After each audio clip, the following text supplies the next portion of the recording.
Hey, Shalom. Shalom. First and foremost, we want to say call hello. Yahweh, Ba'ashem, Yahushai, Ba'ashem, Rakakadash.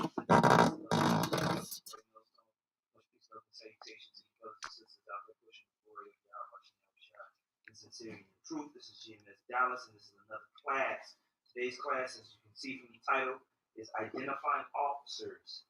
Identifying officers. The reason why it's named that, what we want to talk about is leadership, what we want to talk about is mindset, and what we want to talk about is what brothers are looking for as far as being in the camps, being the head of a camp, what we're looking for within brothers that we will esteem to be leaders in camp, people that we trust, people that we're looking to say, hey, let's walk together, let's agree together, let's move together, let's go, and let's continue to build within the body of Yahweh towards getting to the kingdom.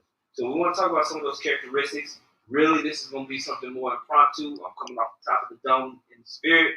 I pray Yahweh has the spirit on the brothers to follow with me. I'm going to bring up certain things. And brothers that have had one-on-ones with me, Tazma, a lot of my mindset, Shar, and of course, Yashwan was here, and all you officers that have a lot of the mindset that I go into. I'm going to bring up certain these things, and we're going to bring out scriptures that coincide with that mindset and that lead into it. Let's start with Psalms 37 and 37. This is the book of Psalm 37, verse 37. It says, "Mark the perfect man, and behold the upright. For the end of that man is peace." Right. The scripture says, mark the perfect man. Search him out. Take note. And that's what, through the Spirit, the apostles had us to do. Last night and Friday night sermon, the apostle McCall was just talking about a lot of the things that he said, one thing I want to put brothers on game. I want to put brothers on game. He mentioned that multiple times. And he talked about basically, when you are around Apostle Rakah, his spirit is to be around the young men. Brothers know that. His mindset is to get you on his level and to take a serious charge of putting you on game and basically mark the perfect man. And he goes through that process through how he was taught. And so there are certain things that we're looking for in the fruits of the Spirit to say, hey, this is a person that's taking the truth seriously. This is a person that's taking this walk seriously. Okay? And when you read in the letters to the churches, Paul was filtering that out over and over and over and over again. He was finding those who were serious, who was ready to run, and he was working with those men. He even had awkward people that he felt like wasn't doing that. Right?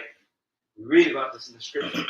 So what we want to talk about is marking the perfect man, beholding them, because those are the people that we understand that the Most High is dealing with.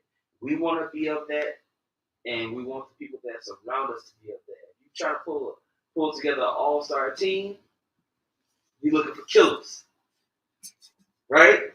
If you're assembling a basketball team, your top five, you you're playing a pickup game. You looking for certain characteristics, right? And it's going to be, can he shoot? Can he jump? Does he have stamina? Can he last for 3-4 games if we keep running on the court? And ideally, somebody. I did that just so he could go. And ideally, you look for people with the characteristic of when things get hard, when the other team goes on a run, they're not going to back down. Right. Somebody who, when stuff gets tough, they don't back down. That's a characteristic trait that's actually rare amongst people today. Mm-hmm. When stuff gets hard, they turn it up. Most people back down. Mm-hmm. So in order to be in a leadership position, stuff is always going to be hard. So can you trust somebody in that kind of position who folds under pressure and adversity? No. Yeah. Like Apostle God said, man, he looks for somebody that wants to fuck the heat. Yeah. When the heat comes, it turns them on. Like, all right, let's go. Okay? Is there more on that? I got that word perfect for you in the Hebrew. That word perfect in the Hebrew. Get the word behold. Okay, come on. This word perfect in the Hebrew is pronounced thumb. It's like where you get that word thamum. But that word perfect says complete, morally innocent, having integrity. So when it says mark the perfect man. Mm-hmm.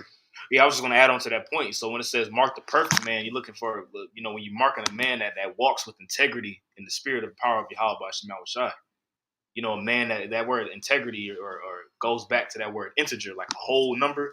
So you're looking for a person who's going to be wholesome in their walk and how they deal with brothers. Charitable, like the scripture says, put on now therefore the elect those particular qualities, and they can take correction. That's what proves you're humble. You take correction. That's one characteristic that we're looking for. Right. The elder is talking about right now. That culture. Okay, boom.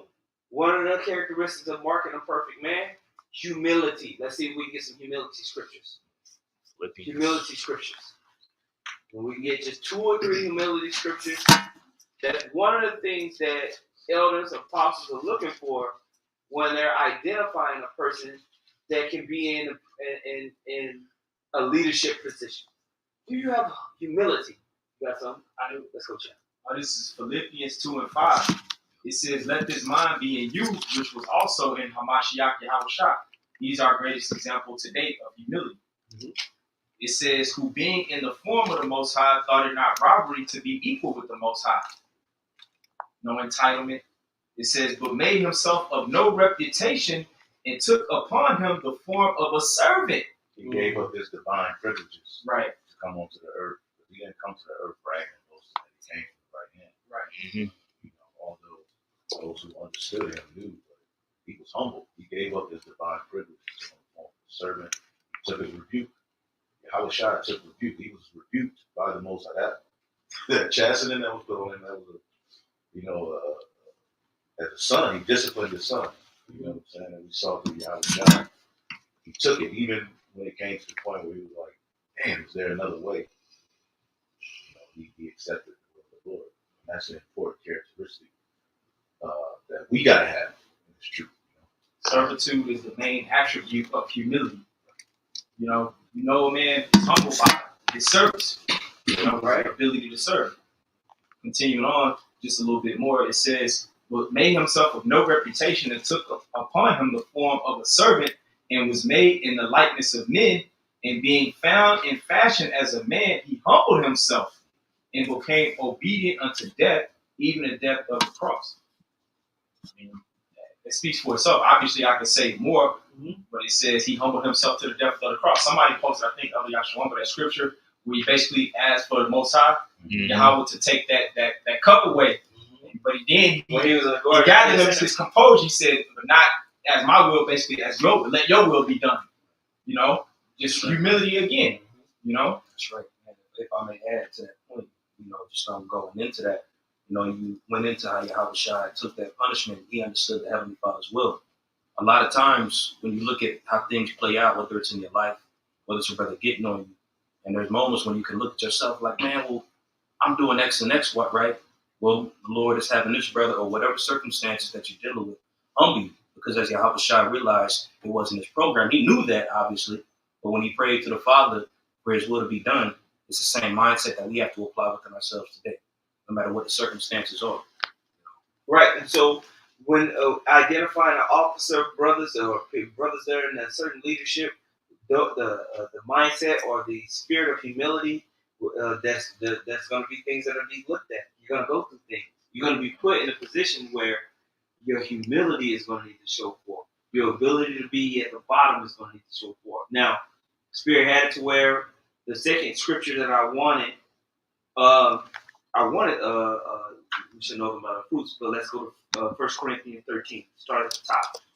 I got my Psalms 15 and 33. The fear of Yahweh is the instruction of wisdom, and before honor is humility. So we talk about the honor that's coming. We'll be king, we can be kings, all right. But before that honor comes to us, there's humility that needs to be adhered to. It says Psalm 15? Proverbs 15. Okay. Proverbs. So that's it. God. Check it out. Proverbs 22 and 4. By humility and the fear of Yahweh are riches, and honor and life. Man. That's what humility is, a key component of being able to serve like the other Yakai was talking about. It's a key component of servitude. It's a key component of leadership and responsibility. These are some of the identifying characteristics of someone who becomes an officer, someone who becomes a leader within the body. Okay? Humility. And I want to back that up with 1 Corinthians 13th chapter. Off the chart. Start at the top. This is 1 Corinthians 13:1. It says, though I speak with the tongues of men and of angels and have not charity, I am become as sounding brass or a tinkling cymbal. Somebody look up the word charity in the Greek. Keep reading. Verse 2. And though I have the gift of prophecy and understand all mysteries. You can have the gift of prophecy. You can understand mysteries. You can be deep. He got breakdowns. He knows what he's talking about. Go ahead. In all knowledge. And though I have all faith so that I can remove mountains. Mm-hmm. You know he's faithful. He's not shaken by anything. He believes. You ask him a question, he'll give you a 33.3333 minute dissertation in whatever topic. In the Hebrew. Go ahead. Right. It says, and have not charity, I am nothing. But if you don't have charity, you got that word charity? Yeah. What is that word charity? It's agape, Strong's G26. It says affection, goodwill, love, benevolence, brotherly love. Brotherly love, benevolence, affection. You can have all that. But if you are a mean, crass, whole ass nigga. Yep. Benevolence means the quality of being well-meaning, kindness. Woo! We've been around that even our short time here in this truth. Me and this elder, 15 years. We've seen people who knew everything, but they had no benevolence. Just, it was all about them. And that was it. Love feast, it says. Love feast. I see it. Show my love, man. That word agape says affection, goodwill, love, benevolence, brotherly love feast. So when we eat together, that's of the spirit. Yeah. Yeah. You open when you eat. Okay? Emotionally. You know, when you really, really want to get to know somebody, you take them to dinner. If you really want to get to know a person, say, let's go eat lunch. That's how you get to know somebody. People open up during their appetite, right? So this is a place where we're supposed to feast together in the spirit of Yahweh Shah. But that takes what? The part of it, a huge part of it is agape, charity, brotherly love, benevolence. Right? You can have all these things, but if you don't have charity, it says, I am nothing. There in verse 2, right? Read verse 2 again. 1 Corinthians 13:2, it says, and though I have the gift of prophecy and understand all mysteries and all knowledge, and though I have all faith so that I can remove mountains and have not charity, I am nothing. In verse 3, and though I bestow all my goods to feed the poor, and though I give my body to be burned and have not charity, it profiteth me nothing. Charity suffereth long. Brotherly love suffereth long. Benevolence suffereth long. Meaning, you don't just get your feelings hurt and then you stop. Right. So love is to be vulnerable. See, I wish I was vulnerable. A good brother is going to be vulnerable. What does it mean to be vulnerable? I mean, pretty much to lay yourself open in a sense. To be willing to lose, to be willing to take harm. Right? To be willing to take a shot for somebody else. To be willing to give up something of yourself for somebody else. This world teaches you to be vulnerable and stupid. Right? Now, don't be wrong. You don't want to be vulnerable to any other. Right. You're vulnerable to those who are meant and that's doing this. We're vulnerable and open to each other. We have charity and we are bound amongst each other. You don't make yourself vulnerable to the demon. Okay? So don't get simple. Well, what I'm talking about is the vulnerability within the body of Yahweh Hashem Yahushua. This is the chief characteristic of someone that is being identified as a leader or an officer in this truth. They have agape love. They come and they're willing to put it on the table. Transparency. Say it again. Transparency. They're transparent. They have that charity, that love, that willingness to serve. Does that make sense? I got a precept for you. That's what Proverbs chapter 10, verse 12. It says, hatred stirreth up strifes, but love covereth all sins. So I mean that's that, you know, and we know like the apostle Paul, the apostle Peter said, he said charity covers a multitude of sins. So the more brotherly that we can be amongst one another, the more humble we can be. And like Yahushua said, he said the greater thou art, the more humble yourself, for lack of a better word. So the more charity we can show forth amongst one another, and that's that through the spirit, that's sins being covered. You know, and we all got sins that need to be covered. So that shows forth how much more brotherly we can be towards one another. Yeah. You know? And through the spirit, 1 Corinthians, the 13th chapter, should be something that you should always review. Whenever you're hurt, whenever you're mad, whenever you're frustrated, or you feel dishonor, come back to this chapter. Recenter yourself. Why are you here? Is it about you? Is it about you? Or is it about the ministry? Like the scripture says, use not your liberty. This is a grace period. Use not your liberty, your grace for occasions of flesh, but by love serve one another. Beautiful. Beautiful. We understand that characteristic? Anybody else have a precept? Y'all get one. Go ahead, Jeff. This is Proverbs 17 and 17, and I'm going to read it in the NLT. Also, I'll read the King James first. It says, a friend loveth at all times, and a brother is born for adversity. In the NLT, it says, a friend is always loyal, and a brother is born to help in time of need. You know, so whatever you feel, you know, offended or whatever the case may be, you're going to still have that agape love towards, you know, other members of the body. You know? And that's somebody that they understand they're a part of something bigger than themselves. Right. Right? If you have people on your team that don't understand they're a part of something bigger than themselves, at some point down the line when you're trying to complete the mission, they become a cancer. They get in the way because they're not willing to put all of themselves towards the mission. And sometimes that may look like you being at the bottom. Sometimes that may look like you going out your way to aid a brother. You know what I mean? Sometimes that maybe you're getting rebuked and you might not have been the one in the wrong, but you just take it for the sake of things going how they're supposed to go so we can get. That's another characteristic. Yeah. Another characteristic of someone being identified as a leader or officer in this truth is that they have vision. They have a vision towards the kingdom. They have a vision towards the bigger picture. They have a vision towards what they're actually a part of. They know that they're fitting into something that's bigger than them. It's not their program. It's the Most High's program.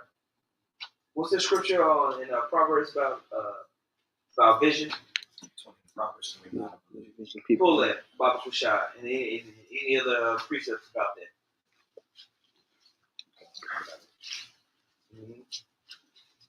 Proverbs 29 and 18. Where there is no vision, the people perish, but he that keepeth the law, happy is he.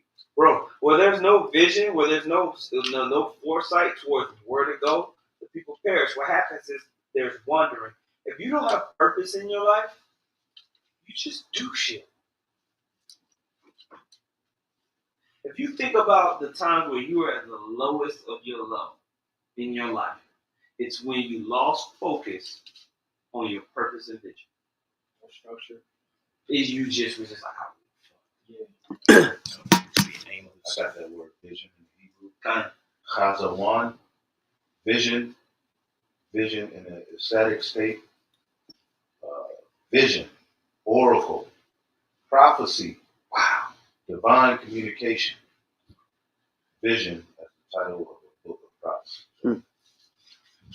Tying your behavior to what the prophecy said, understanding what's going to come of this world, understanding what's going to come of everything you got, what you think you got in this world. loving not this life. Yeah. Like you said, sometimes not getting offended at prophecy. You know, however the Lord's will play out, you're just gonna accept however the Lord is using you in your role. Yeah. You know, And trust that it's gonna work out for your well at the end. Right. You know what I mean? Right. These are characteristics. This is mindset. This is what you can tell with a brother that's taking this truth seriously. Their vision and their purpose and everything they talk about centers around that. You might have this going on. You might have that going on. You know, brothers have different spirits. Mhm. You know, you talk to me, I'm a very ambitious person. I'll talk to you about money and doing this and going to the rooftop and being in the condo and let's get on the yacht. Yeah. But when it comes down to the come down, Mhm. we gotta get to the king. Fuck this shit. It's whack. Right. Okay? Your vision of your purpose needs to be pointed towards the kingdom of God. That's the end all be all of everything. Forget everything you got. Fuck that. What's important is the truth. Somebody that's really serious about this, you'll always get there. This is 2 Peter chapter 1 and 9. But he that lacketh these things is blind and cannot see afar off, Man. and hath forgotten that he was purged from his old sins. Now, what is it saying? He that lacketh what things? It gives the characteristics. And in 2 Peter 1 and 5, and besides this, giving all diligence, add to your faith virtue, and to your virtue knowledge, and to knowledge temperance, and to temperance patience, and to patience godliness, and to godliness brotherly kindness, and to brotherly kindness charity. For if these things be in you and abound, they make you that ye shall neither be barren nor unfruitful. Wow. In the knowledge of Yahweh Shem Shai. But he that lacketh these things is blind and cannot see far off. Wow. That's They have the vision. Yeah, they don't have the vision. They don't understand what they're fighting for. And and we always talk about this.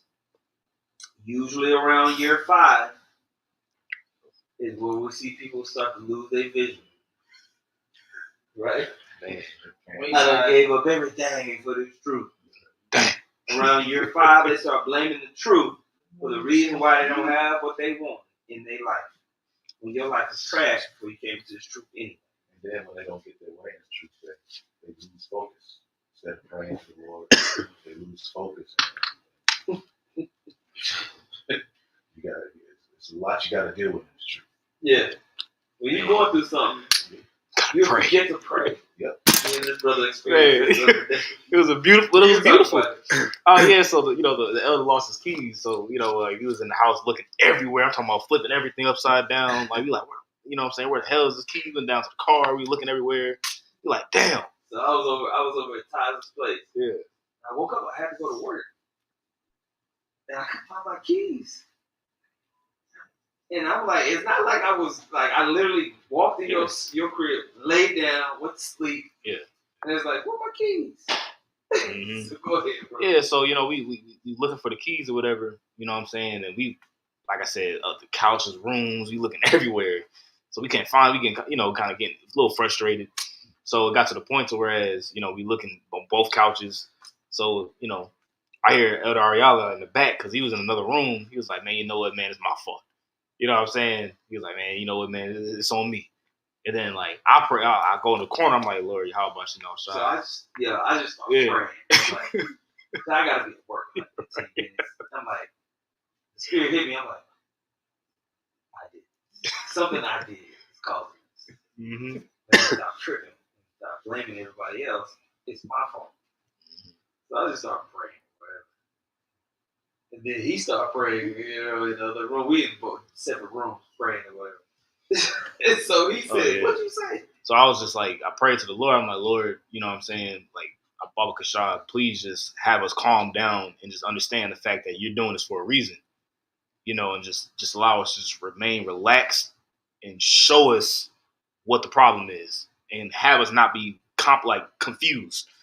So after I prayed, you know what I'm saying, you got done, and I was like, man, bro, I got faith. We about to find your keys here in like a few minutes. Like we about to find your keys. They about to pop up. So we go to a whole separate couch that nobody sat on. The elder didn't even sleep on this couch. He didn't even sit on it. Mind you, we checked the couch first. You was right there, no key. So we was like, man, I just checked we checked the other couch, lifted up the couch cushion, and the key was like right in the middle. Like it wasn't tucked in the back. It was just like right smack dab in the middle on a couch that nobody sat on.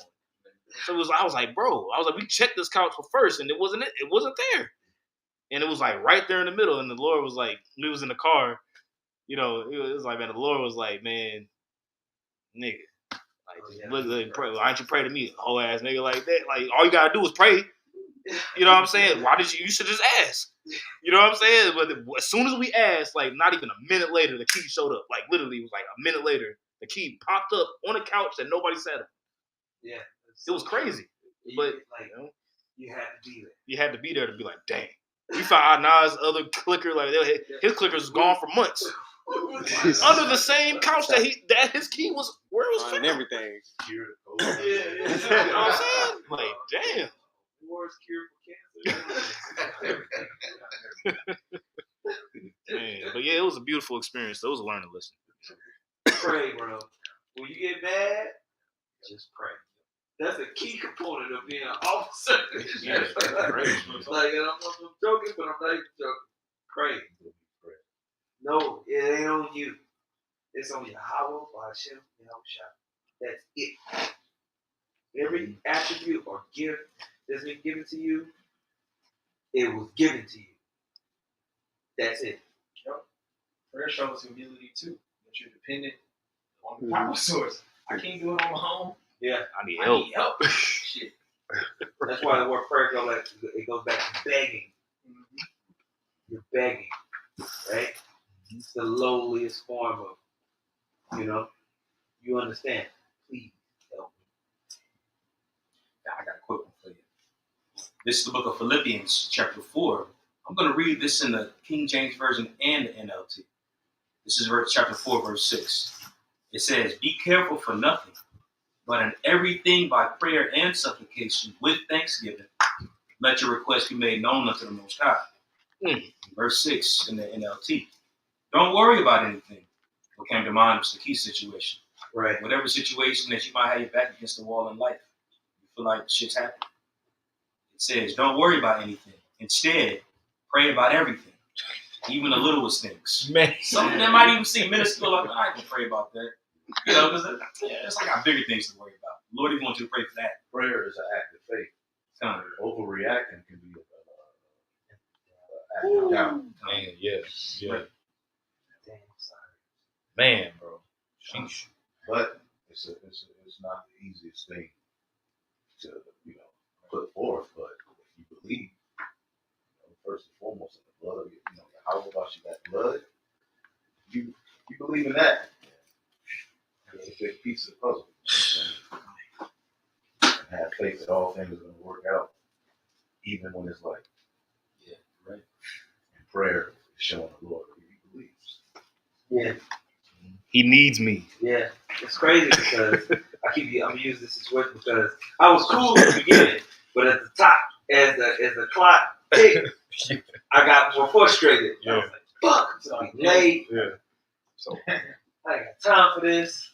And I was like, damn. I was getting mad. Your work clothes was in the car. Yeah. You couldn't get to your house. I was gonna get over to you. Like, oh, I can't get to the house. I don't got my key. I can't get to the car. And then I had to calm down, take a deep breath, and then we was just like, you know what, let's pray. And then we was like, why didn't we pray first? It wasn't even a minute. Like, it literally wasn't even 1 minute after. Like, we prayed, and then, like, not even a minute. Like, 30 seconds later, the key was literally, like, it wasn't like it was tucked in the back. It was literally just sitting there. Like, right there. It was like, dang, bro. The angel was like, I'm sorry, I know. We probably saw your room up for that key. Oh, God. We told him we found your key, too. Yeah, that was It was a double blessing, man. We prayed, and both keys popped up. Because he couldn't find his for months. Yep. The Lord probably had y'all go through that so y'all could tell this story. So when the time to come, a brother will remember that you said, why didn't I just pray first? He'll remember that, and he'll just pray first. Don't trip. Don't trip. Just pray. Yeah. Pray first, don't trip. Just pray. Right? That's a subsection to this lesson. But that's a part of being in leadership. That's an ongoing trait, right? Right? Humility. Okay. Fear of the Lord. Mindset. Go ahead and finish, bro. Okay. This is back in Philippians 4 and 6 NLT. Don't worry about anything. Instead, pray about everything. Tell the Most High what you need and thank Him for all that He has done. Where's that? Philippians 4 and 6 in the NLT. Yeah, it's even those moments, if I may, when you even, let's say, for example, you pray when you get in the car. Apostle accomplishes this a lot, But then remember to give thanks after you get to your destination. Just something that's, when I say little, it's not really little, but y'all know what I mean. Yeah. Something that seems as little as that can take you a long way. Because you can catch yourself getting there safe and then forget to say thank you. That's it. You pray over your seconds. No, for real. Pray for everything. Over the first day, you get the second. You pray over the first life. What happens when you get second?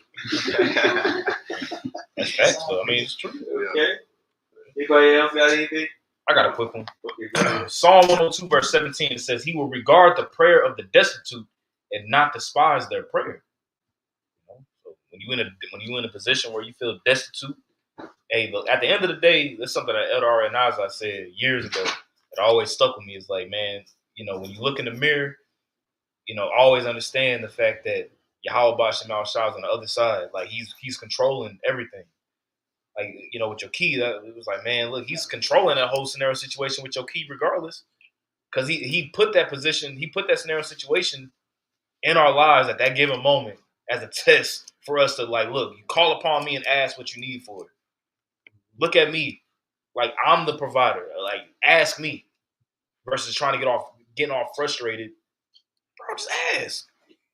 And as soon as we asked, it popped up. So that was a lesson, If somebody get 1 Corinthians, the 15th chapter, and the very, very last verse, I want to go to the next attribute of identifying officers, identifying somebody who's a leader, identifying someone who's serious about the truth. We talk about humility, right? And we talk about prayer, charity. We talk about charity and love, someone who's willing to be selfless. Vision. Go ahead and read that.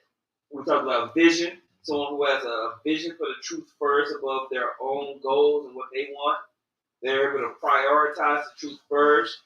Because I'm going to tell you, man, like one of the things that us here, when brothers are coming out, you can tell who's taking this truth more seriously. There's only a certain amount of times you're going to tell me, well, I got this to do first. Before I understand what's your priority. Right. Okay? I get it. You got a job and all that. That's cute. You got a job. Oh, I got to work. I can't. It's a lot. Ain't nobody gonna chase you. You never gonna come up on a level. You just gonna be a person in the background eating chicken, maybe. Your chicken access is gonna be restricted. But niggas get mad when they can't eat chicken. Oh, bro, they'll leave. And hey, that's cool. Yeah, they take it serious. They take it serious. That's something too. It's facts, though. Yeah, it's fun when you eat chicken. But it ain't fun when you putting this truth above what you want your girl or your job or this or that in the world. We're going to find out. Right? So, read that. 1 Corinthians 15 and 15. 1 Corinthians chapter 15 and 58. Therefore, my beloved brethren, be ye steadfast, unmovable. Now, when you read up in this chapter, it's talking about getting the best of the best. Right. Having your body change, you getting a new body, you joint heirs with your house shot. So at the end of it, Paul is saying, hey, knowing you about to get all this, right. Be this way. Right. That's right. That's right. The first thing that John said in 1 John 3rd chapter when he described that we're going to have those heavenly bodies, we're going to be just like Yahweh Shai. he says, he that have this hope purifies himself. You know, if you know this, if you believe this, there's a particular, it should move you. If you really believe you're going to get a new body, there's a particular spirit you should be in. You know? Right. And it covers everything you're going through. It's not just one thing, but who you are, man. That's the fruits of the spirit. Right. If somebody get fruits of the spirit scriptures. Right? Go ahead. Absolutely. All right. 1 Corinthians 15:58. Therefore, my beloved brethren, be ye steadfast, unmovable, always abounding in the work of the Lord, for as much as ye know that your labor is not in vain in the Lord. Yeah, you're doing something for a purpose, man. Okay? You said that, like I say, Matthew 19, you have forsaken all, what shall we have therefore? Because Jacob get into that mind frame, man, I'm doing this, that, and the third, man. Yeah. You feel like your labor is not being accounted for. But, you know, in the grand scheme of things, it is. And you got to take that mindset in your walk, you know? Yeah, you become a slave for the Mashiach's sake. You know what a man is about what he gives us. Takes faith. Yeah. This whole thing is a faith-based thing. Right. It's all about, everything is about faith. Everything we do is about faith. Yeah. You brothers have sacrificed your lives for the truth. It's about faith. It's about faith, bro. Like, we can get with that. What do y'all just, or was it last night? The scripture when the 12, that's one of my favorites, by the way.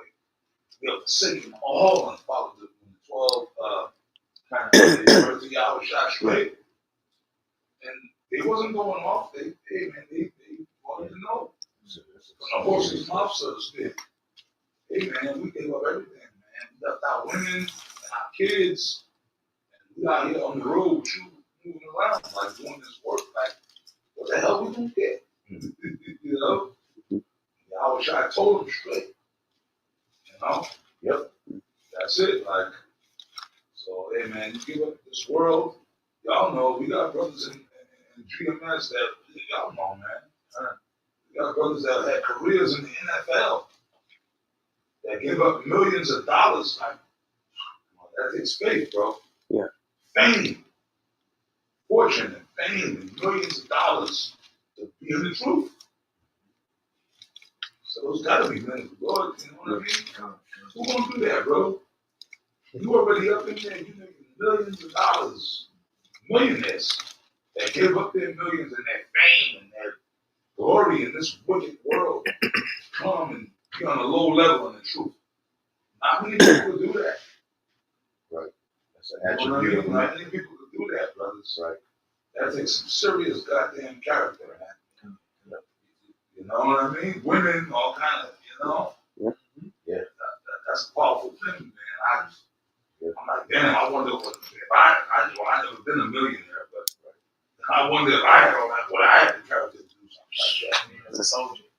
Like Moses, he had far more than anybody can have in America. Yeah, Balling, and that's an attribute of a true friend. He gave it all up. People don't understand, bro. Moses was winning. Moses was balling. He was balling. He was balling big time. Yeah, y'all think Floyd Mayweather, bro? Moses was destroying. Well, listen, that movie, not for nothing, destroying. That damn stupid movie, but it's a good movie. We all watch it to this day. The Ten Commandments, the old one. Right. Ten Commandments. It is. It's a good movie. Hollywood added a little crap to it, but for the most part, the movie was accurate. For the most part, the movie was kind of scripturally accurate. I mean, what do y'all think? Yeah. For the most part. Except for the pigment, you know. Yeah, of course we know that. Of course we already know that. That's what I'm saying. But the movie was kind of like, you know, that's an awesome movie, man. Because it kind of does depict, like, if you want to get an idea of what it was like for us in Egypt, like the brothers, of course, the pigment, we know, but what it was like in the Egyptian captivity, that's kind of accurate. The narrative, that's kind of how it was. Like, at that particular time in history for us, in captivity under them damn Hamites. You know, and, like, in the movie, you know, Charlton Heston playing more, but that's kind of how it was for Moses. He was like one of the second, right up under Pharaoh. Remember who raised him? Yeah, Pharaoh's daughter. Pharaoh's daughter. She found him in the Nile. So Moses grew up in the house of Pharaoh. Yeah. You know what that means? Mm. He could have been next in line to become the Pharaoh. That's in Josephus. Yeah. For sure. No, he actually, Moses was a part of the royal family. He was the Prince of Egypt. If he would have stayed up, there would have been other prince of Egypt. But he was. He was. There was a chance where Moses could have got that seat. He could have became the daggone goddamn Pharaoh of Egypt. Remember, who else in our history had a high position in Egypt? Joseph. Y'all what's up? Y'all what's up? He had a high position. He was right under Joseph was balling. Now, Joseph was directly placed in that position. Yeah. So he was sitting in the seat of Pharaoh. That was before the time of Moses. Chilling. And now, actually, when you look up the time of the Egyptian Empire, Joseph was at the height of one of the Egyptian dynasties. When you get Imhotep and all this mindset, bro. So, you know what I'm saying? So, he was at a very, very high level. So, it takes faith in Yahweh Shem Yahushua to keep your integrity. You know? So, like the apostle's talking about, you come into this truth. The lifestyles that we live now are cushy. You're not having to go hunt for food or chop wood or this. You go to fucking Albertsons and get 3 pounds of meat for $16.99. In the ancient world, you want 3 pounds of meat, you better know how to fucking shoot an arrow. You better damn well go out in the woods and get it. You know what I mean? Or you better have something to trade. Isaac told Jacob, go get me. Go kill Yeah. me. So he had to go get How it. many of y'all can skin a deer? Yeah. And I had what we call it dressing a deer. For real, I'm serious. How many of y'all know how to dress a deer? Oh, you do? Oh shit, okay. I'm sure you guys raise their hand in here. Ariella, you raise your hand? Yeah, I can skin a deer. Oh shit, okay. Goddamn, okay. Shut up. I can dress a deer. Well, that's what we call it though. Yeah, Turn it upside down. Yeah, I'll Cut show it, y'all. from the, what we call the rooter to the tutor. Like, you cut it, and you gotta cut the guts, and you're gonna cut that sack out. There's a particular, I forgot the name of the sack. Because if that sack splits and contaminates the meat, the deer is no good. You know what I'm talking about, Ariella? That sack, I forgot the name. You gotta go down the tissues the right way. You gotta do everything the But right way. it's for this. Yeah. Once you get that particular sack out, it will contaminate the meat. You won't be able to eat it. You pull that out, then from that point, you just start skinning. It's a certain way that you skin it. Well, it's a process. Now, you want to know who did that shit? You want to know who skinned the meat? I think it was us. Who did that shit? Esau. No. The Levites. No. I'm talking about an whole ancient custom of our traditional old ways. Women. Oh yeah. Oh. Women did that shit. We didn't do it. Killed, yeah. Okay, I'll put it to y'all in native culture. Alright? The women, men knew how to do it. We could do it if we had to. We was out on a war party. But when you brought the meat, whether it was buffalo, whether it was deer or moose, elk, the woman did all the work. Can y'all believe that? Yeah, because women get excited when you give them something to do. Our job was to go out and hunt. We had to go out there. Look, man, you had men that died on the hunt. You might not survive. It's like going to war. So when you came home with them spoils, a buffalo or a fucking deer or elk or a moose, bro, them animals are big, powerful animals. You could die hunting buffalo. It wasn't easy like us. It wasn't like going to Albertsons or Kroger. Hey, Apostle, I got this for you real quick. Read it, please. Psalm 68 and 12. Enemy kings and their armies flee, while the women of Israel divide the plunder. Ooh.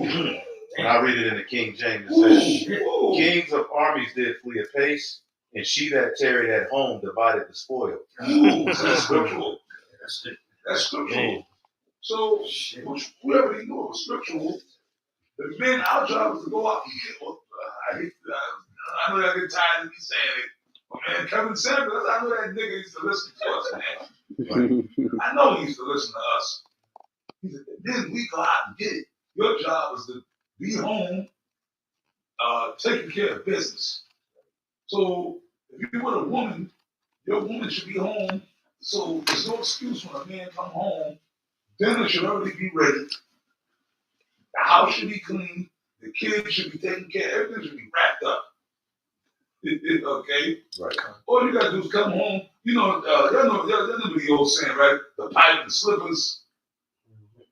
Y'all remember that? Well, no, that's my thing, bro. When I come home, I don't give a damn if I'm hungry or not. You better cook. Yeah. I might not even eat. That shit better be ready. Well, Ariella, why not? When you come home, you should already have a drink. Oh, no. As soon as you come to the store, you want a drink, baby? You want some wine? Or make your favorite, whether it's a screwdriver, whether it's whatever you like to drink. That's how, you know what I'm saying? And some yayan or whatever, or you sit there on the recliner couch or whatever, take your shoes off, rub your feet, wash your feet. That's the characteristics of the elect of the women. Right. That's servitude. That's servitude. That servitude part, man. Yeah. You know that's that part of it. You know, today what we talk about is the men, but that goes into it. Well, with a woman, the church is the woman. That's a part of it. That's how we're supposed to be towards. That's how we're supposed to be towards Yahushua. We're supposed to be ready, prepared. Right. You know, a diligent mindset, available, willing, charitable, right? Humble. Right. These are all the things that we've been talking about here in this lesson today. You know what I'm saying? I got something for you real quick. This is Revelation chapter 19 and 7. It says, "Let us be glad and rejoice and give honor to him. For the marriage of the Lamb is come, and his wife hath made herself ready." Now, when you look at this word "ready" in the Greek, And the Lamb is humble. Right, it says, "Etomazo," it says, to make ready, prepare, to make the necessary preparations to get everything ready. So as we're talking about women using them in an actual sense, but that's also a symbolism towards the church and their interaction, how they prepare themselves for Yahweh, through Yahushua. You're making yourself ready. You want him that when Yahushua returns, what did he say? Shall he find faith on the earth? Mm-hmm. You know what I'm saying? So it says metaphorically drawn from the Oriental custom of sending on kings. Now, when it says Oriental custom, basically Eastern. Right. You know, opposite of what we learn here. Right. So Oriental means basically Eastern custom, which is a Hebrew custom. Right. Yeah, Ariella, I'm glad you said that. You said Oriental customs. When you go to Moab or really Ammon, y'all have all seen like movies, like that movie. Y'all saw that movie with Tom Cruise, The Last Samurai? Nah, I never saw that.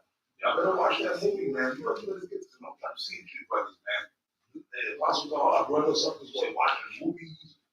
This is how me and Apostle the Ball came up, man. We came up with culture, and bro, that's how we able to do that. I'm trying to impart the same thing onto you brothers, man, firsthand. You know what I mean? Like my training. That's why y'all think I'm always bringing up different movies and even TV shows and certain shit. Yo, bro, like it's like I'm trying to impart this shit onto you brothers firsthand. You know what I mean?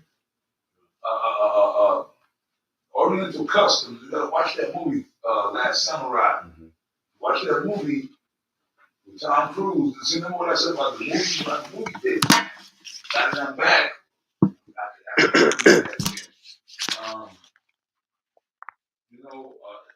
women were docile, ready to serve. They would sacrifice. But we're going to watch that movie, Last Samurai. I don't want to give you that a plot, but I want you to watch the movie. But it was a woman, she had to take this dude in, and she really didn't want to, but see, I don't want to give it away to y'all, but I want y'all to watch the movie. But anyways, she did it because she knew that was her place in life. So, hence, like the elder Yeshua that I'm talking about, you go into Revelation, we're the woman of the Lord. Like the ancient women of the ancient world, Their thing was like, even if there was a situation that they didn't like, they had to roll with it. Mm-hmm. They had to roll with the punches. Even if they didn't like it, but they said, fuck it, this is what it is. My lawyers told me to do it, I got to do it. So we're the woman. We're the woman. That's right. Of, the Most High and the Son. So, Yeah. That's another characteristic, man. Like, that's how we should be. Where y'all, there's going to be situations where you might not necessarily completely agree. Yeah. But you're obedient to the cause. You're submissive, and you're humble, and you're subservient to the overall thing. Just like a woman is supposed to be with you. She might not completely agree with the way you move or how you doing it, how you say it, but she's down for you and your name. She wants to be underneath your name. Just like we want to be underneath the name of Yahweh Shem Yahweh Shah, man. The Most High, he'll do things the way he wants.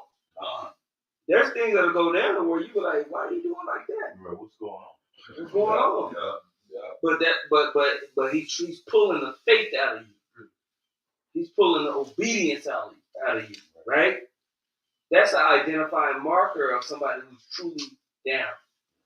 Someone who's willing to go through something that they don't necessarily, them personally, you don't agree with.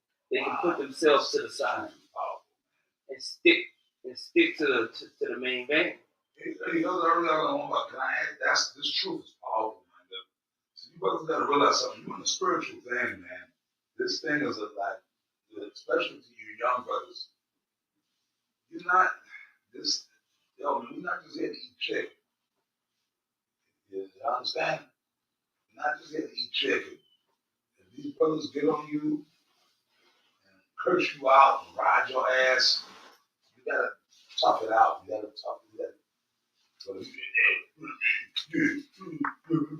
Fuck that shit, yo. That black woman. I'm sorry, but I gotta bring it up. That black woman, that fucking Big Shirley, Keisha Spirit. That talking to me like that. Who talking to me? Who the fuck are you? Right. Who are you? Exactly. Who the fuck you think you are? That's a black woman spirit. I'm talking to you young brothers, man. Especially the new edition brothers. Don't let that rebuke that. Rebuke it. You understand? Fight Satan, man.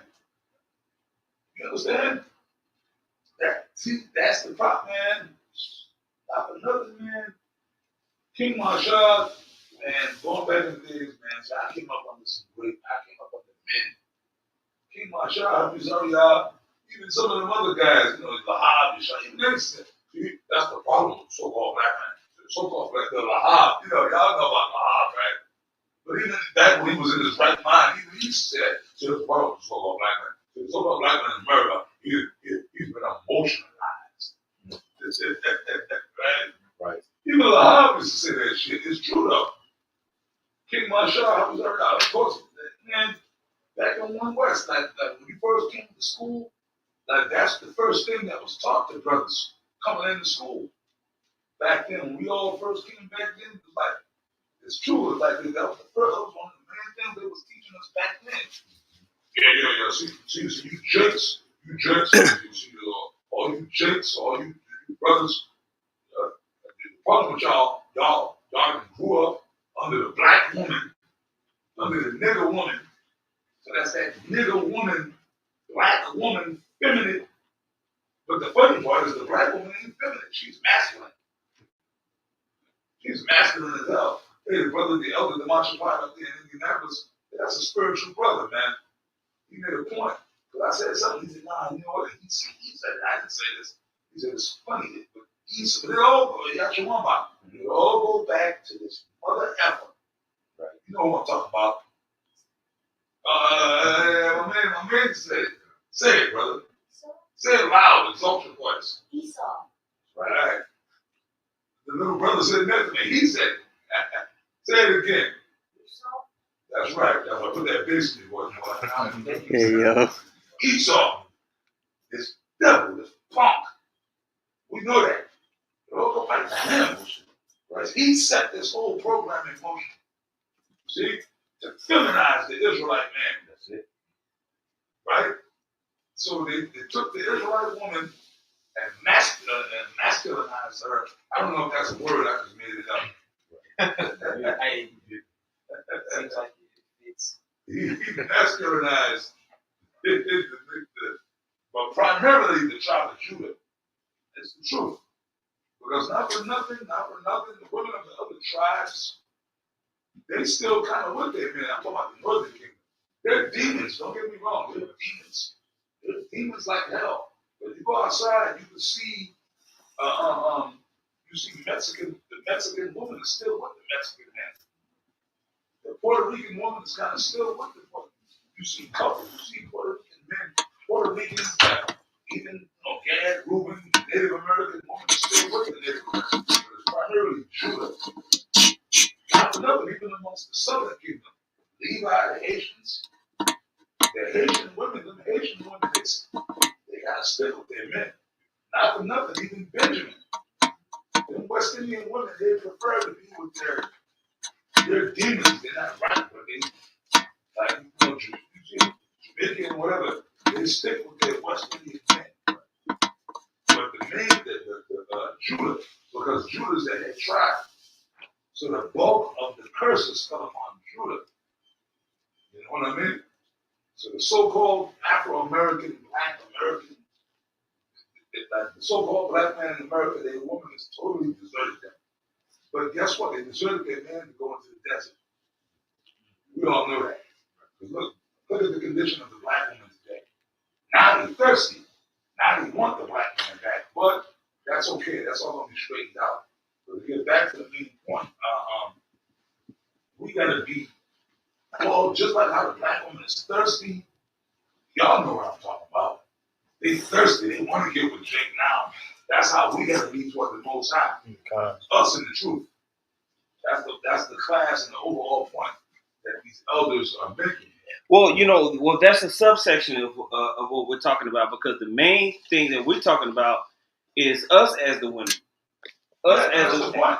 You know what I'm saying? Us as the women to Yahweh Shem Yahushua. Like, when we talking about the woman, really, the characteristics that we're putting forth towards Yahweh Shem Yahushua, we want our natural women to exude towards us as their lords. And it's very frustrating when you go through this process of changing your life into this truth, to have a woman that you say this with you basically treat you like shit. Yeah. You know? So it's something that we can use as an example. But us as men, today what we're talking about is, okay, when the apostles and elders was dealing with us, what were they looking for? What were they looking at in us?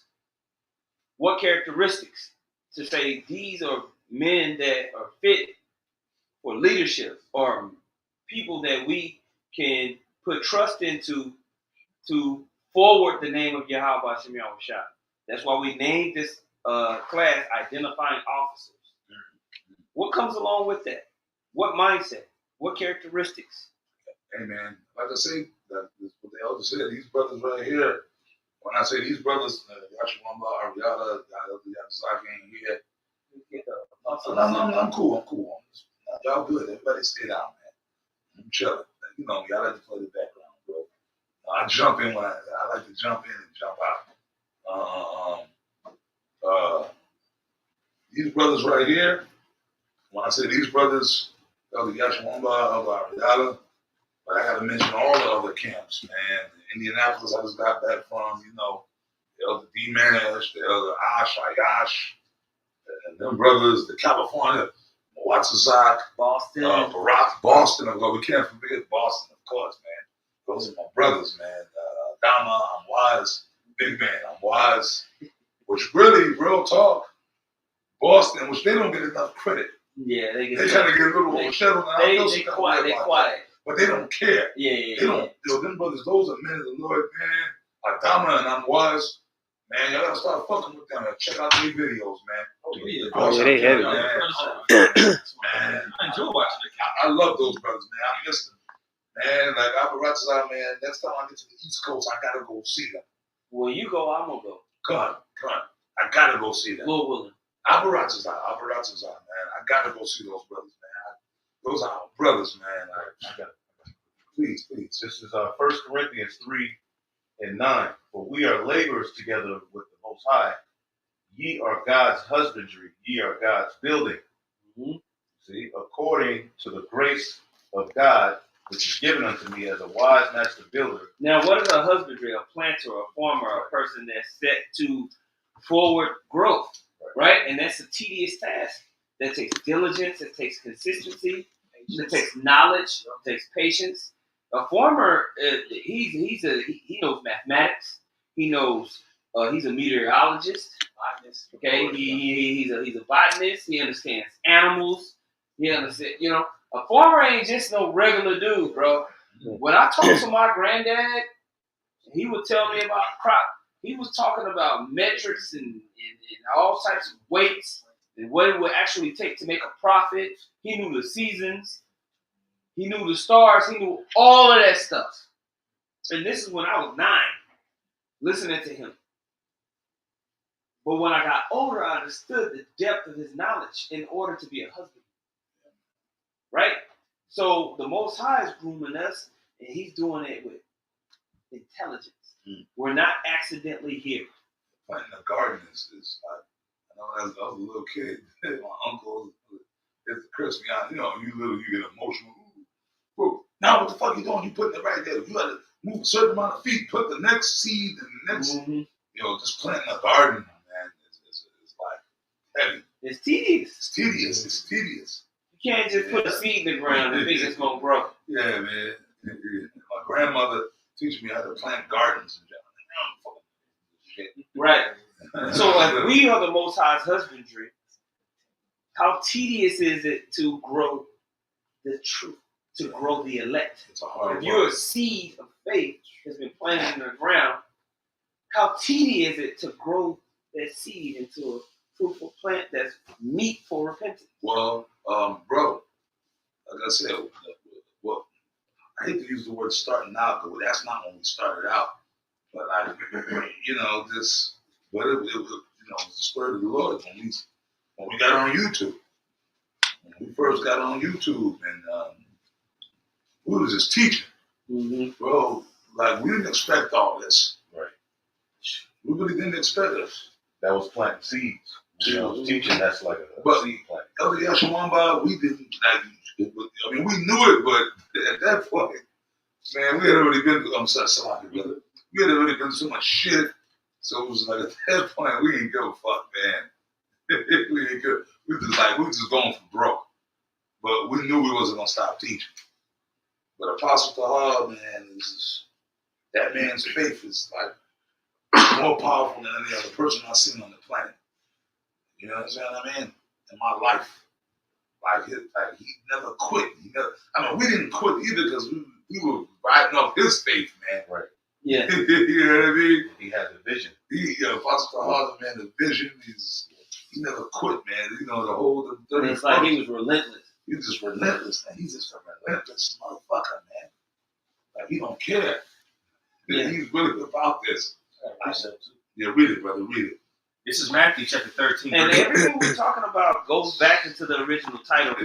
And, the apostles here is telling us certain things. And for those of you who are listening right now, all 3 of you who are actually paying attention, the other rest of you who are probably doing something else and you ain't paying attention, wake the fuck up. Okay? Whoever is on this right now that's listening to this in the background, stand up, sit up, and pay attention. Go ahead. This is Matthew chapter 13, verse 31.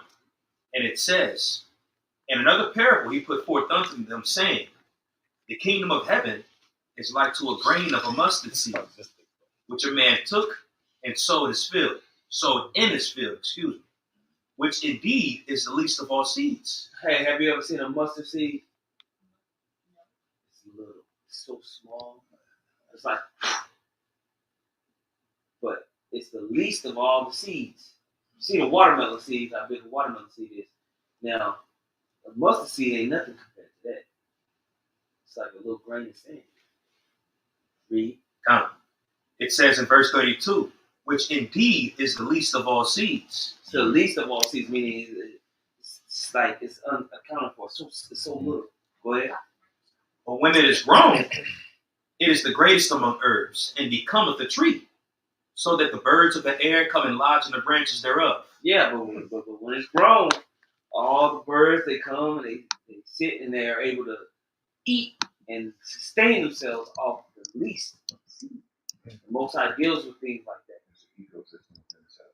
Right. Because they have a habitat, they have food, everything was the same. Right? So the Most High will work with the least of things just to show his power. We were the least, Israel were the least of the nations. But he put his name on the least of the nations to show his power amongst the universe. That's right. And even amongst that, there's a small subsection of the least of the nations called the elect. Wow. See how deep this thing is, man. See how deep this thing is, right? And Israel became a large nation, but the Lord's only dealing with a certain part of Israel. So it's like that's like a thing people just can't like. You gotta be. Look, man. Why y'all think we be saying what we be saying, man? We're the special forces. Wow. So you brothers right now, that's a part of us now. Our brothers are y'all remain. Guys that was amongst us that fell off or they got kicked out, they didn't make the cut. Don't you know, the Navy SEALs, that's like one of the top elite. That the Navy SEALs are considered the best next to the Green Berets, right? And ESO's military. And you, all the recruits for the Navy SEALs, you might have 200 guys. Now the 200 guys, at the final cut, there might be 30 guys that make it through boot camp. 30 out of 200. That's how hardcore the training is. You pretty much got to become a goddamn Aquaman and Rambo put together. You know what I mean? Yeah. To be a Navy SEAL, a frogman. That's why the scriptures say endure hardness. A good soldier of how about you endure hardness. Straights. This truth comes with a lot. Yeah. You're gonna need the only way to get through this truth is the fruits of the spirit, relying on what you've been given through the Holy Spirit, which is the legacy we've been left behind through the spirit and power of Yahweh. It's the only way to get through it, because other than that, you'll fall off. That's right. That's facts. The fruits of the spirit are important. It's not just a quick. Don't let Christians, steal these sayings and scriptures. Like we apply these things to what we're a part of. Let go and let God. Like you really got to do that. Like that little feminine dude that was at the camp last night, the little demon, the dog. And I think he's probably popping that dog, man. Yeah. That dog was looking at us like he wanted us to save him. Like help. That dog was. I read the whole spot. I said, wow. I felt bad for the dog, man. Yeah, that dog. I kind of wish I could have just took that damn dog home, man. I'm a dog person. I grew up with dogs. For real, man. I got that shit kind of tucked out. I grew up with dogs, man. Yeah, he looks sad. That dog, his ears is even when the other chick in the wheelchair rolled up on him now. Usually, A dog will protect you. no, dogs are protectors. What I'm saying. Even when the dude in the wheelchair, Yeah. come on, leave him alone. The dog was just standing off. The dog didn't even try to protect you. The dog was like barking. The dog just sat there and looked like, I get this nigga. Please, this nigga's doing some bad things to me. Yeah. The dog was traumatized. He been sexually molested. Yeah. The dog had a sexually molested. That fucking nigga probably doing stuff to that dog, man. Yeah. Oh, man. And it's always them niggas, but brother, he's a homosexual, as Apostle Gabar says. And I can see it in his whole spirit. Yeah. he said he was a school teacher too. Yeah, art teacher. He said he was a school teacher. He's an art. That's the man teaching your kids. So we can imagine. A lot of them teachers, man. You can imagine how many children he probably molested. But you know what? See, let me explain something to you though. And the kids look up to the teachers. The moles, right? The moles. Let me tell you about the moles. That nigga last name was a mole. The moles. All they know that. See, because there's only so long you can do that shit for the party and time you hold up. The demons are that's why a lot of homosexuals, they drink a lot, they do drugs. A lot of them end up killing themselves because they know deep in the spirit is dying. That's what we doing this. Right. They know that thing, right? They know it's not right. See, but then Esau, man, this devil. It always go back to Esau, boy. Always go back to Esau. Because we're going to get mad at Jacob, and we can get mad at Jacob. But it go back, it always goes back to this motherfucker. Mm-hmm. This cracker. Him. He's the problem. See, once we get rid of him, then the earth will be right. Yeah, he's the problem. Yeah, He's the issue. Yeah. That's right. See, we got to get rid of Esau, man.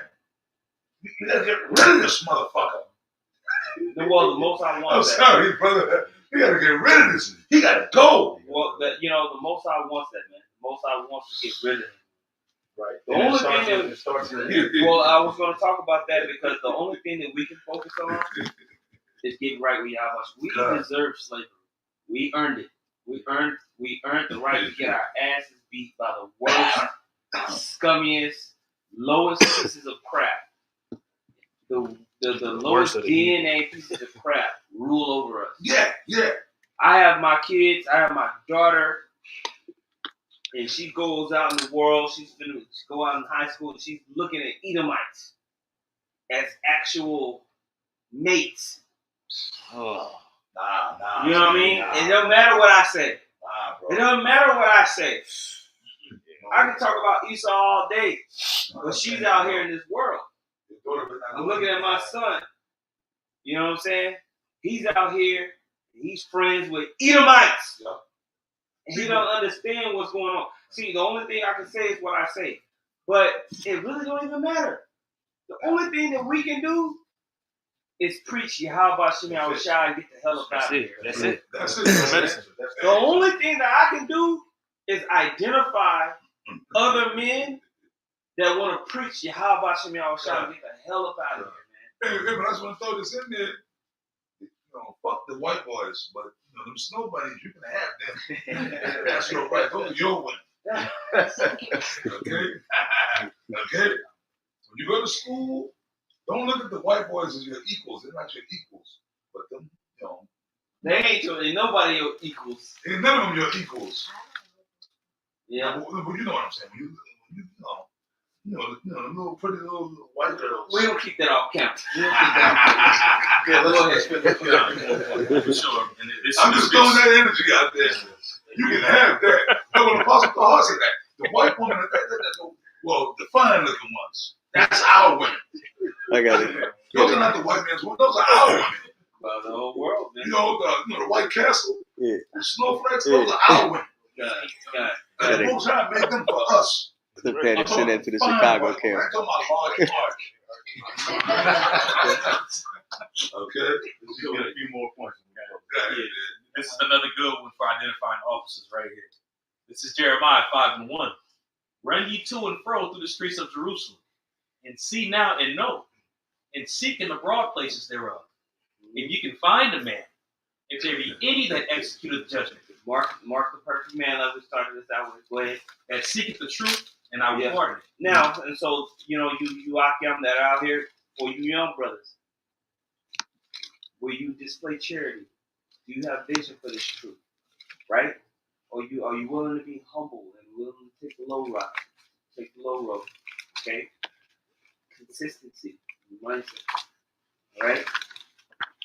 I remember, and this sticks out to me because it's a very important moment in bringing us from Dallas. I would lean on Benaiah. Benaiah, he's not here right now, right? Is Benaiah here? Benaiah's not here. But I will always tell Benaiah, you ain't gonna always go get the water. You're not gonna always go get the plates. You ain't gonna always go pick up the chicken. And a few years now, I look at him and I say, you remember I used to tell you that? And the only thing he can do is box it. But you know what? But speaking of Benaiah, he's not in that position no more, but he's still got still that in that fucking spirit. spirit on him. Yeah. He's still that motherfucker. He's still got that spirit on him. Yeah. He got Just telling him, if he was here, he running out to grab the extra stuff. Right. He still got that spirit on him. Yeah. Yeah, man. But that's a spirit of someone who's gonna lead one day. Mm-hmm. Because he knows exactly how to tell the next man how to serve. And you need to know, you have to go through that. And that's why Yahweh Shah was discipling for when he had his 12 and those who were underneath the 12, because it wasn't just 12. The 12 had people that was underneath them. But Yahweh Shah was personally discipling the 12, and they discipled. Okay? So when we look at that, when we understand this, I'm saying this, and this whole lesson is to remind ourselves of what are we all looking for in the fruits of the Spirit and mindset as we go through the next stage of tribulation. Okay? Do you have any closing statements? Anything else? Fruit of the Spirit. I know you wanted that one held. Yeah, we can get one. Okay. This is the book of Galatians, chapter 5, verse 22. And it reads, "But the fruit of the Spirit is love, joy, peace, long-suffering, gentleness, goodness." All of these things are characteristics of putting on the elect when you read about in the book of Colossians. These fruits of the Spirit. I remember being young, and there was a dude that was sitting in his truck, and he was getting on Great Millstone, particularly us in Dallas. Y'all don't have the fruits of the Spirit. What's his name? Titus. And we was like, man, shut up. But now that I'm more mature in the truth, some of the things he was saying was true. Some of the things he was saying, he was scoffing, but some of the things he was saying, Titus, was right. Even though he didn't have the endurance, he wasn't in the war, so you couldn't take him seriously.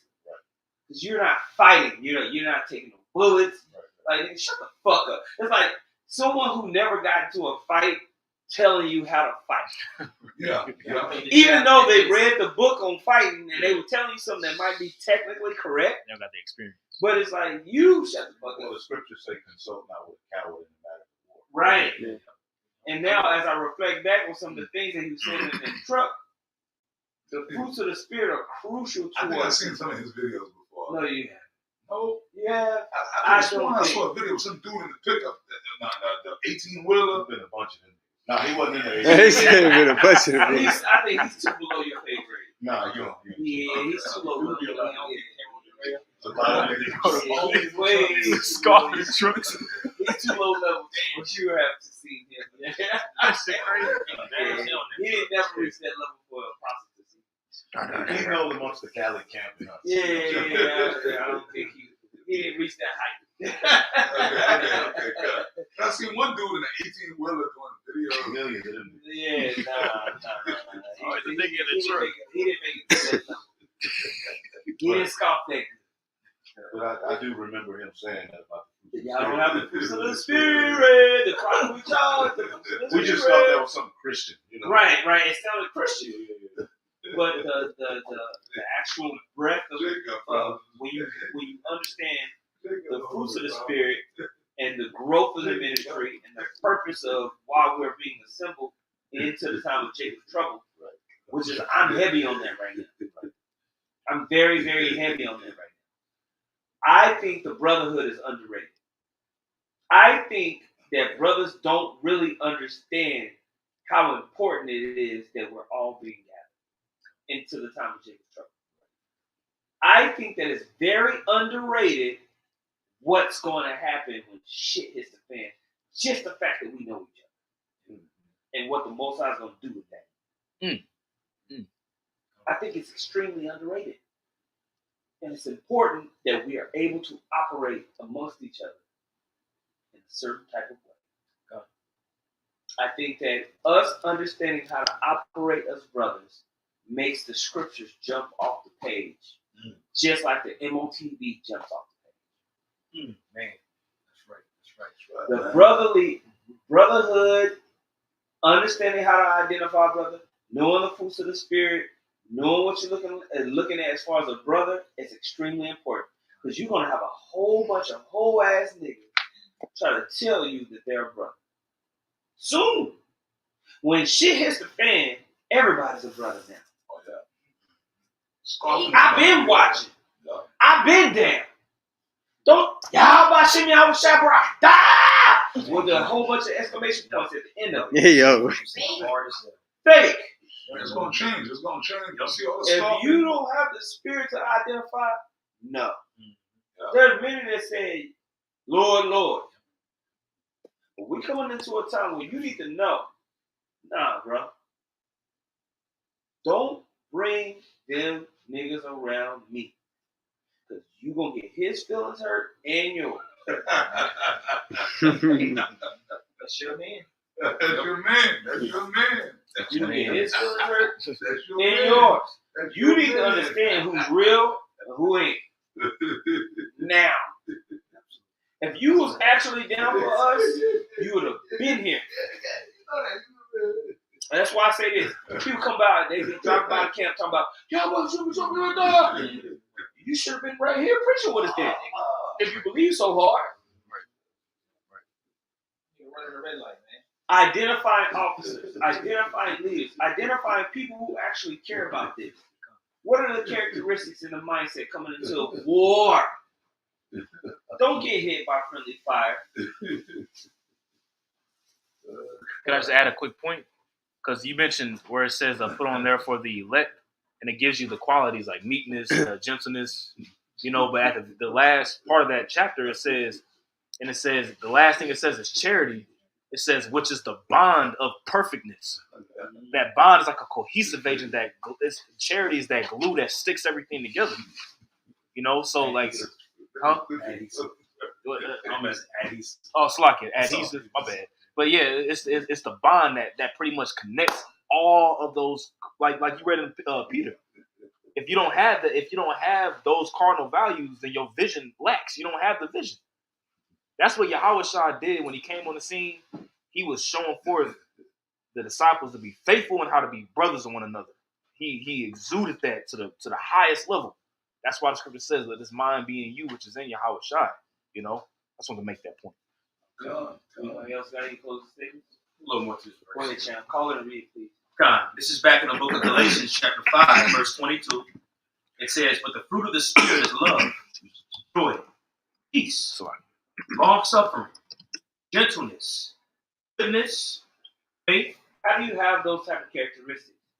When you have peace, long-suffering, all that, is that you understand the outcome in the end. You trust the outcome in the end. Okay? When you're not worried about what happens in between. You can't have peace if you're worried about everything that happens in between. Right? Peace comes when you know what's going to happen in the end. Right. If you know what's going to happen in the end, if you're watching a game, and it's the third quarter and your team is down by 15, everything that happens affects you. Yeah. But if you already watched that game and you knew what already happened, are you tripping? No. What happens is if you know your team already won and it's just you watching it on rewind, are you tripping? No. Yeah. You just enjoying the game. Watch this. Hey, watch you about to hit the shot. Watch this. That's how we're supposed to approach this life. Right. Because you already know the ending. The outcome. The most I told you. The expected end. Jeremiah. Peace. That's part of the fruits of the Spirit. Peace. You already know. Go ahead, Jim. God, Galatians 5 and 23. Meekness, temperance. Against such there is no law. That's it. It really speaks for itself, but every word that's mentioned here are different traits to be a leader under Yahweh Shai. Because Yahweh Shai, like Tazama said, exuded all these traits. Once you do these things, you are fulfilling the law at the end of the day. As it's written, love the Most High with all your heart and all your soul and all your, and love your neighbor as yourself, and you fulfill the law. As it said, in these things there is no law. You apply these things, you already fulfill it. Man, hey, man. Our Lord willing, this was edifying, man. Appreciate you, Akion, and everybody for tuning in, man. We want to say once again, call hello. Yahweh, Ba'Shem, Yahweh Shai, Ba'Shem, Rakakadash. Double honors to the apostles and elders of Great Millstone. Once again, much peace, love, and salutation to you, brothers and sisters out there pushing the glory of Yahweh Shai, sincerity and truth. Shalom. Shalom.